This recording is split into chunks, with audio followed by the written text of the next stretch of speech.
Aha, Assadon, and welcome back to another episode of the Anthill Channel. Boo-doo-doo-doo. Take a look at this piece of paper. Would you believe me if I told you that there were hundreds of ants under this piece of paper? No, yes, maybe. Either way, I'm going to show you. Let's take a look.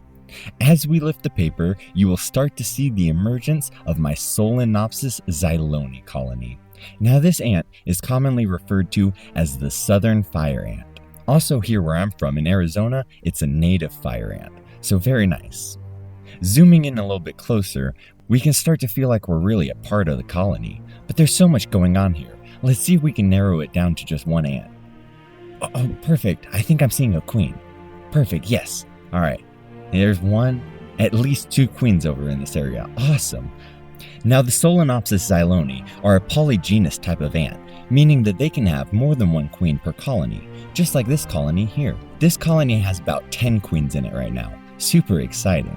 This is really good for the health of the colony. It means that they can grow quickly, and if something ever happens to one or two of the queens, they'll still have plenty of backups. But hopefully we can just keep them all nice and healthy, so backups won't be needed.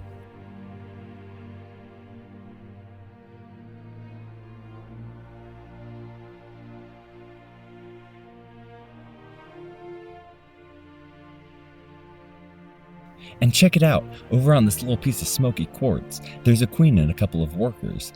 These workers will clean the queen, feed her, and you can even notice one near her rear end, playing with the hairs on her butt.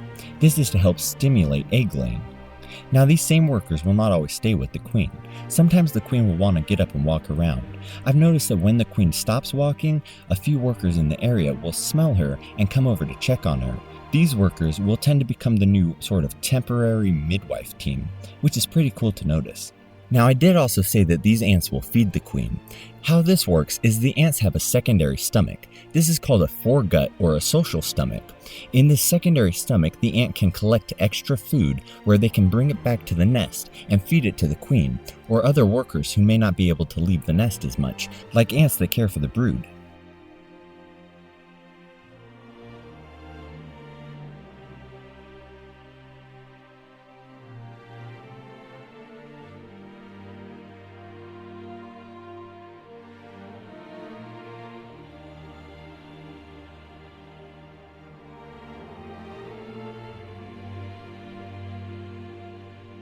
I really am sort of mesmerized watching them feed each other. It's really cool.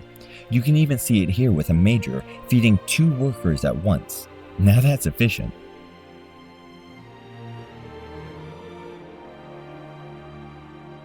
Oh wow, and how neat! We can see an ant just next to her, sitting here with her mandibles open. Perhaps she's saying that she has food and she's ready to feed other ants. Or perhaps she's saying that she's hungry and needs to be fed. Let's see. Wow, this is awesome. Okay, so another ant has just come up and they've just latched onto each other. Now they're feeding each other. I can't really tell who's feeding who. Perhaps this one with the more extended gaster has the food and is feeding this one with the smaller gaster. Either way, this is really cool to see. So this is something cool to note. I'm noticing that with workers, they might just come into the nest and open their mouth, waiting for another hungry worker to come up and find them. Whereas the worker will seek out the queen and make sure that she eats specifically. This is very cool to notice.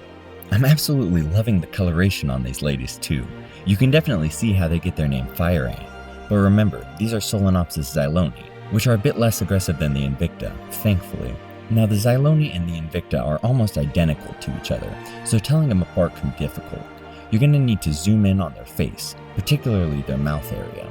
You can note that with the invicta, right in the center here, you will notice three little fang things. These are called clapious teeth, but with the xyloni, you will only notice two clapial teeth, as the center one is missing. The invicta will also have 4 teeth on the end of the mandible, at least for the workers. Now with the xyloni, the mandibles will only have 3 teeth on the end.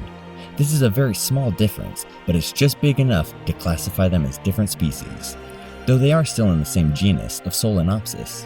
Kind of like how you have the Toyota Tacoma and the Toyota Tundra. They're both Toyota, but they're different trucks. It's the same with the Solenopsis invicta and the Solenopsis xyloni. Same genus, different species. And I think that's enough for tonight. As you can notice, these ants are starting to run around a bit crazy. I think they're getting a bit stressed out, so I'm going to go ahead and put them away and say goodnight for now. And if you have a name for this colony, I'd love to hear it in the comments below. Right now, I'm just calling them the xyloni colony, which is pretty cool, but I feel like they need their own name. Thank you for watching and have a great day. Toodaloo.